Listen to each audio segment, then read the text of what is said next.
ರೀತಿಯ ಟ್ರೆಂಡ್ ಇರುತ್ತೆ. Stock market ಅಲ್ಲಿ 3 ರೀತಿಯ ಟ್ರೆಂಡ್ ಇರುತ್ತೆ. ಒಂದನೇ ಟ್ರೆಂಡ್ ಏನು? ಅಪ್ ಟ್ರೆಂಡ್ ಅಂತ ಹೇಳ್ತೀವಿ. ಅಪ್ ಟ್ರೆಂಡ್ ಅಂದ್ರೆ ಏನು?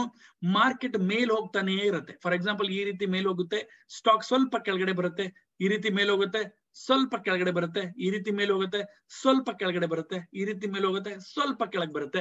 ಈ ಸ್ಟ್ರಕ್ಚರ್ಗೆ ಏನ್ ಹೇಳ್ತೀವಿ ನಾವು? ಪ್ರೈಸ್ ಆಕ್ಷನ್ ಅಂತ ಹೇಳ್ತೀವಿ. ಪ್ರೈಸ್ ಆಕ್ಷನ್ ಅಂದ್ರೆ ಏನು ಅರ್ಥ ನೋಡಿ? ಪ್ರೈಸ್ ಯಾವಾಗ್ಲೂ ಒಂದೇ ಸರಿ ಈ ರೀತಿ ಮೂಮೆಂಟ್ ಆಗೋದಿಲ್ಲ. ಪ್ರೈಸ್ ಯಾವಾಗ್ಲೂ ಸ್ಟೆಪ್ಗಳ ರೀತಿಯಲ್ಲಿ, ಅಂದ್ರೆ ಸ್ವಲ್ಪ ಮೇಲ್ ಹೋಗುತ್ತೆ, ಸ್ವಲ್ಪ ಸೆಲ್ಲಿಂಗ್ ಬರುತ್ತೆ, ಸ್ವಲ್ಪ ಕೆಳಗಡೆ ಬರುತ್ತೆ, ಸ್ವಲ್ಪ ಮೇಲ್ ಹೋಗುತ್ತೆ, ಸ್ವಲ್ಪ ಸೆಲ್ಲಿಂಗ್ ಬರುತ್ತೆ, ಸ್ವಲ್ಪ ಕೆಳಗಡೆ ಬರುತ್ತೆ. ಅಂದ್ರೆ 100 ರೂಪಾಯಿ ಹೋಗುತ್ತೆ, ಅದಾದ್ಮೇಲೆ 80 ರೂಪಾಯಿ ಬರುತ್ತೆ, ಮತ್ತೆ 120 ರೂಪಾಯಿ ಹೋಗುತ್ತೆ, 90 ರೂಪಾಯಿ ಬರುತ್ತೆ, 150 ರೂಪಾಯಿ ಹೋಗುತ್ತೆ, 135 ರೂಪಾಯಿ ಬರುತ್ತೆ. ಈ ರೀತಿ ಪ್ರೈಸ್ ಒಂದು ಟ್ರೆಂಡ್ ನಲ್ಲಿ ಮೂವ್ ಆಗ್ತಾ ಹೋಗುತ್ತೆ. ಇದಕ್ಕೆ ಪ್ರೈಸ್ ಆಕ್ಷನ್ ಅಂತ ಹೇಳ್ತೀವಿ. ಸೊ ಇದು ಮೂವ್ ಆಗಬೇಕಾದ್ರೆ ಒಂದು ಸ್ಟ್ರಕ್ಚರ್ ನ ಫಾರ್ಮ್ ಮಾಡ್ತಾ ಹೋಗುತ್ತೆ.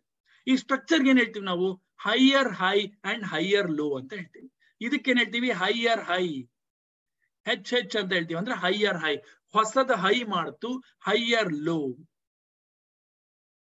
ಮತ್ತೆ ಹೈಯರ್ ಹೈ, ಮತ್ತೆ ಹೈಯರ್ ಲೋ. ಅಂದ್ರೆ ಹಿಂದಿನ ಹೈಕ್ಕಿಂತ ಹೈ ಮಾಡಿದೆ, ಹಿಂದಿನ ಲೋಕ್ಕಿಂತ ಹೈಯರ್ ಲೋ ಮಾಡಿದೆ ಅಂತ ಅರ್ಥ. ಎಲ್ಲಿವರೆಗೂ trend higher high higher low, higher high higher low, higher high higher low ಮಾಡ್ತಾ ಹೋಗುತ್ತೆ, ಅಲ್ಲಿವರೆಗೂ ಟ್ರೆಂಡ್ ಅಪ್ ಟ್ರೆಂಡ್ ಇದೆ ಅಂತ ಅರ್ಥ.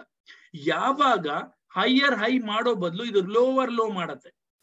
ಫಾರ್ ಎಕ್ಸಾಂಪಲ್ ಇಲ್ಲಿ ನೋಡಿ, ಇಲ್ಲಿ ಹೈಯರ್ ಹೈ ಮಾಡ್ತು, ಇಲ್ಲಿ ಹೈಯರ್ ಹೈ ಮಾಡ್ತು, ಆದ್ರೆ ಕೆಳಗಡೆ ನೋಡಿ ಇದು ಹಿಂದಿನ ಲೋ, ಇದಕ್ಕಿಂತ ಲೋ ಬ್ರೇಕ್ ಆಗಿ ಕೆಳಗಡೆ ಬಂದ್ರೆ ಇಲ್ಲಿ ಏನಾಯ್ತು? ಲೋವರ್ ಲೋ ಆಗೋಯ್ತು. ಯಾವಾಗ ಇದು ಬ್ರೇಕ್ ಆಗತ್ತೆ, ಹಿಂದಿನ ಲೋ ಬ್ರೇಕ್ ಆಗತ್ತೆ, ಆಗ ಟ್ರೆಂಡ್ ಏನಾಗುತ್ತೆ? ಡೌನ್ ಟ್ರೆಂಡ್ ಆಗಿ ಕನ್ವರ್ಟ್ ಆಗ್ತಾ ಹೋಗುತ್ತೆ. ಸೊ ಅಪ್ ಟ್ರೆಂಡ್ ಅರ್ಥ ಆಯ್ತಲ್ವಾ? ಅಪ್ ಟ್ರೆಂಡ್ ಅಂದ್ರೆ ಮಾರ್ಕೆಟ್ ಮೇಲೆ ಹೋಗ್ತಾ ಇರೋದಕ್ಕೆ ಏನ್ ಹೇಳ್ತೀವಿ? ಅಪ್ ಟ್ರೆಂಡ್ ಅಂತ ಹೇಳ್ತೀವಿ. ಜೊತೆಗೆ ಮಾರ್ಕೆಟ್ ಕೆಳಗಡೆ ಬೀಳ್ತಾ ಇದ್ರೆ, ಅಂದ್ರೆ ಕೆಳಗಡೆ ಈ ರೀತಿ ಕೆಳಗಡೆ ಬರುತ್ತೆ, ಸ್ವಲ್ಪ ಪುಷ್ ಆಗುತ್ತೆ ಮೇಲ್ಗಡೆ, ಮತ್ತೆ ಕೆಳಗಡೆ ಬೀಳುತ್ತೆ, ಸ್ವಲ್ಪ ಪುಷ್ ಆಗುತ್ತೆ, ಮತ್ತೆ ಕೆಳಗಡೆ ಬೀಳುತ್ತೆ, ಸ್ವಲ್ಪ ಪುಷ್ ಆಗುತ್ತೆ, ಮತ್ತೆ ಕೆಳಗಡೆ ಬೀಳುತ್ತೆ. ಇದಕ್ಕೆ ಏನ್ ಹೇಳ್ತೀವಿ?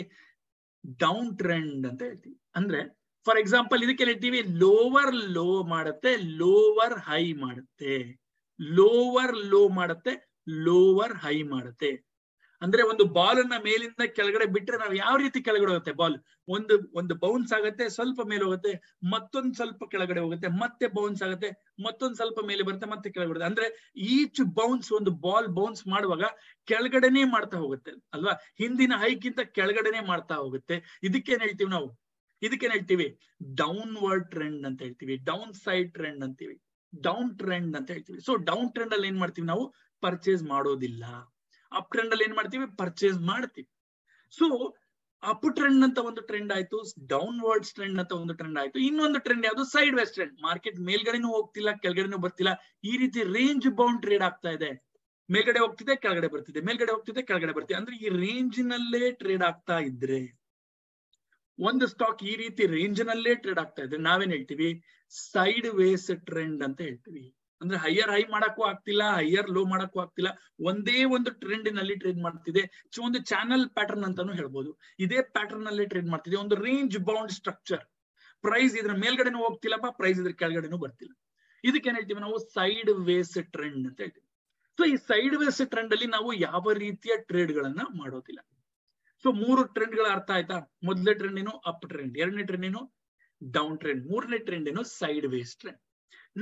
ನಾವು ಟ್ರೆಂಡಿಂಗ್ ಸ್ಟಾಕ್ಸ್ ನ ಕಂಡುಹಿಡಿಬೇಕು. ಟ್ರೆಂಡಿಂಗ್ ಸ್ಟಾಕ್ಸ್ ನಲ್ಲಿ ಟ್ರೇಡ್ ಮಾಡಬೇಕು ಪೊಸಿಷನಲಿ ಅಂತಂದ್ರೆ ನಾನ್ ನಿಮ್ಗೆ ಪ್ರಿಫರ್ ಮಾಡೋದು ಯಾವ್ದಪ್ಪ ಅಂದ್ರೆ ಅಪ್ವರ್ಡ್ ಟ್ರೆಂಡ್.